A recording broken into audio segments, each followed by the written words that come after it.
গরমে আমার অবস্থা দেখেন। আসছিলাম বাবার বাড়ি, আগে কত কইছি যে বাবার বাড়ি মেলা ঠান্ডা, এই হাওয়া বাতাস আর পাবো না, তাই ছিলাম। তাই আসে খুলনা সে দেখি অবস্থা খারাপ, এ তো মুছে ফেলাইছি। আর সমস্ত গা তো ভিজেই। এই বাগানে একটু মান্দুর নিয়ে বইছিলাম, তা মনে করেন যে বসে কিছুক্ষণ বাতাস আসতেছে আবার বন্ধ হয়ে যাচ্ছে, কারেন্ট নাই। এদিকে আমার বাবার চার্জার ফ্যানটা গেছে নষ্ট হয়ে। খুব একটা মনে করেন মানে এতটা অসহ্যকর লাগতেছে বলে বোঝাতে পারবো না। কোথাও টেকা যাচ্ছে না, কোথাও না। আমি অনেক দিন পরে মানে এতটা গরম অনুভব করলাম। আমি অনেক দিন এরকম গরম অনুভব করি না। এখন কিছু করারও নেই। দুপুর রোদি গাড়ি আনিনি, কালকে আইছিলাম বাবুরে আগায় দিতি, গাড়ি আনিনি। দুপুর রোদি যে ভ্যানে উঠে চলে যাব, লাইন নেই, কারণ আমি ভ্যানই পাবো না। এখন বাগানে এসে বসে রয়েছি, কারেন্টের কাজ চলতেছে, শুক্রবারেও নাকি কাজ চলতেছে,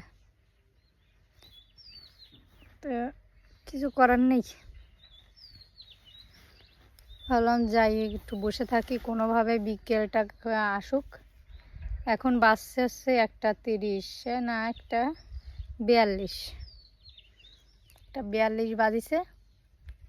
এইভাবে আরও কিছু সময় চালাতে হবে। তাও প্রায় 4টে, 4:30, 5টা না বাজলে তাও গাড়ি পাবো না। 2টো, 3টে, 4টে, 5টা। খাওয়া দাওয়া খাইতে বইছি, গাটা ভিজে যাচ্ছে। মানে কি হলো বুঝলাম না, কারেন্ট না থাকলেও এতটা গরম অনুভব করি না আজকে যেমনটা মনে হচ্ছে। আমাদের নন্টে তো মাঝে মাঝে জলে যেয়ে শুয়ে থাকে। হ্যাঁ এদিকে আয়, নন্টে এদিকে আসো। নন্টাটা একটু মানে হয়ে গেছে, কথা শোনে না। মনে হয় আমার মা ওরে বাদ দিতে চায় না, এই জন্যে ও আগের মতো ওরকম কথা শোনে না। বাতাস কিন্তু লাগতেছে কম বেশি, তারপরেও কিন্তু গরম। কারণ কি তা আমি বুঝলাম না। মানে হচ্ছে কি, বন্ধ হয়ে চলতেছে আবার বন্ধ হয়ে যাচ্ছে, তো এই জন্য হচ্ছে ঘেমে যাচ্ছি। এটা তো কম, এটা তো কম। বুঝলাম না কারেন্ট এতটা কেন জ্বালায়। তো সবাই কি করবেন, ভালো থাকেন। আমি গরমে খুব খারাপ অবস্থায় আছি, বলার বাহিরে।